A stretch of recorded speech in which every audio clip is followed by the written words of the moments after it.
Apa kabar semuanya? Kita berjumpa lagi dalam mata kuliah Etika Bisnis bersama saya Teguh Ataila, SPMSI. Untuk hari ini kita akan pelajari tentang etika dalam rantai pasok berkelanjutan, pilar keberlangsungan bisnis dan lingkungan. Memahami rantai pasok berkelanjutan. Rantai pasok berkelanjutan merepresentasikan evolusi fundamental dalam cara perusahaan mengelola operasi mereka. Pendekatan ini mengintegrasikan 3 aspek krusial: sosial, lingkungan, dan ekonomi dalam seluruh proses bisnis, dari pengadaan bahan baku hingga distribusi produk akhir. Tujuan utamanya adalah menciptakan ekosistem bisnis yang tidak hanya menguntungkan secara finansial, tapi juga ramah lingkungan dan adil secara sosial. Ini berarti mempertimbangkan dampak sosial setiap perusahaan terhadap planet, masyarakat, dan profitabilitas jangka panjang. Etika dalam rantai pasok.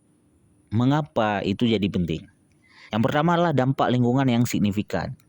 Kita lihat 85% dampak lingkungan perusahaan berasal dari rantai pasok. Angka ini menunjukkan bahwa fokus pada operasi internal saja tidak cukup. Kemudian yang kedua adalah keadilan dan transparansi. Etika memastikan keadilan sosial, transparansi penuh, dan tanggung jawab lingkungan sepanjang rantai pasok, melindungi pekerja dan komunitas. Kemudian risiko reputasi. Pelanggaran etika dapat merusak reputasi perusahaan dalam hitungan hari dan mengancam keberlangsungan bisnis jangka panjang secara serius. Etika menyatukan semua pihak.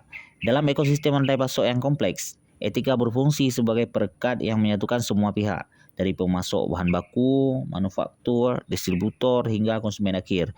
Setiap stakeholder memiliki peran penting dalam menciptakan nilai keberlanjutan yang mengintegrasikan aspek lingkungan, sosial, dan ekonomi secara harmonis.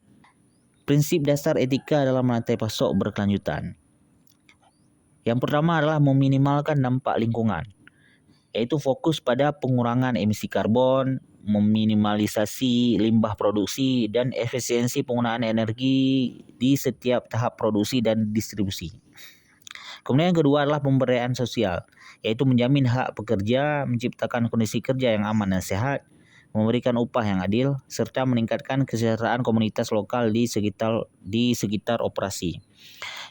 Yang berikutnya adalah transparansi dan akuntabilitas, yaitu keterbukaan penuh mengenai informasi asal produk, praktik produksi, dan dampak operasional kepada semua stakeholder yang berkepentingan. Kemudian prinsip lanjutan dan kolaborasi. Selain prinsip yang telah disebutkan tadi, ada prinsip-prinsip lain yang masih harus dipertimbangkan, yaitu manajemen sumber daya efisien, implementasi sistem yang mencegah pemrosesan material, energi, dan waktu melalui optimalisasi proses dan teknologi tepat guna seluruh rantai nilai. Kemudian pengembangan produk berkelanjutan, yaitu merancang produk dengan siklus hidup panjang, mudah diperbaiki, dapat didaur ulang, dan menggunakan material ramah lingkungan untuk mengurangi jejak ekologis. Berikutnya adalah kemitraan strategis, membangun kolaborasi erat dengan pemasok dan mitra bisnis untuk bersama-sama menerapkan praktik berkelanjutan dan menciptakan dampak positif yang lebih besar. Tantangan etika dalam rantai pasok. Yang pertama adalah kompleksitas globalisasi.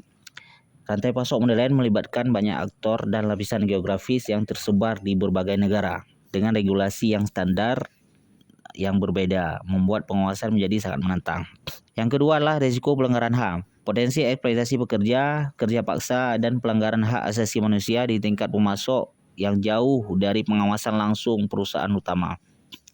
Berikutnya adalah kurangnya transparansi.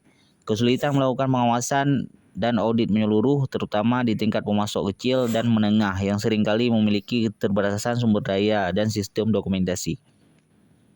Peran teknologi dalam mendukung etika rantai pasok. Yang pertama adalah penggunaan blockchain dan IoT. IoT dan teknologi blockchain memberikan transparansi penuh dan pelacakan real time untuk setiap produk dalam rantai pasok, memastikan keaslian dan kepatuhan etika di setiap tahap. Kemudian yang berikutnya adalah sistem audit digital. Platform audit digital dan pelaporan otomatis memungkinkan pemantauan berkelanjutan terhadap kepatuhan etika, mendeteksi masalah lebih cepat, dan mengambil tindakan korektif segera. Yang terakhir adalah pelacakan sumber berkelanjutan. Teknologi blockchain digunakan untuk memverifikasi bahawa bahan baku berasal dari sumber yang bebas deforestasi, tidak melibatkan pekerja anak dan memenuhi standar lingkungan yang ketat. Kesimpulan, etika adalah kunci keberlanjutan dalam rantai pasok. Yang pertama, lingkungan melindungi ekosistem dan sumber daya alam untuk generasi mendatang. Sosial menjamin keadilan dan kesejahteraan bagi semua pihak dalam rantai pasok, dan ekonomi menciptakan nilai bisnis yang berkelanjutan dan menguntungkan dalam jangka panjang. Etika menggabungkan keberlanjutan lingkungan, sosial dan ekonomi dalam satu ekosistem yang terintegrasi. Implementasi etika dalam rantai pasok menuntut kolaborasi mendalam, transparansi penuh dan inovasi teknologi yang berkelanjutan. Ini bukan sekadar kepatuhan terhadap regulasi, tapi komitmen fundamental terhadap masa depan yang lebih baik. Mari bersama-sama mewujudkan rantai pasok yang bertanggungjawab demi keberlanjutan bisnis dan planet kita. Setiap langkah kecil menuju praktik yang lebih etis adalah investasi untuk masa depan yang lebih cerah bagi semua. Demikian pertemuan kita untuk hari ini. Jika ada pertanyaan bisa di komen di kolom di sepada. Baik, Assalamualaikum warahmatullahi wabarakatuh.